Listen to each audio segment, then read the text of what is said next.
Hi there. My name Hi. is Julie, and I'm from Dallas, Texas. And I want to tell you about my daughter and our family. So 5 years ago, my younger daughter was born premature with Down syndrome and heart disease. And thanks to the ACA, she was able to receive care. She would have reached her lifetime maximum benefit in her first month of life in the Wow. neonatal intensive care unit. Wow. And also thanks to the ACA, we were not denied coverage for her despite having a disability. Right. And we couldn't be charged not more for her than we're charged for her sister to be on our private health care plan. And the good news now is that she has Medicaid, and that's been a lifesaver for her. So she has access to her pediatric specialists, and I'm able to make sure that she gets the routine medical care that she deserves. So right now we're looking at a repeal. We're also looking at Medicaid cuts. And the fact is that those would put people's lives at risk. People like my daughter, people with disabilities.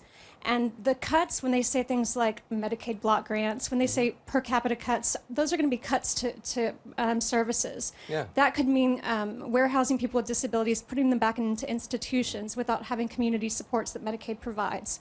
So what I want to know is, why is it, you're an economist, why is it that the market and making tax credits available to the rich would mean cutting programs for my daughter who depends on a Lifeline, ACA protections, and Medicaid for her very life? And many people with disabilities, our lives are hanging in the balance.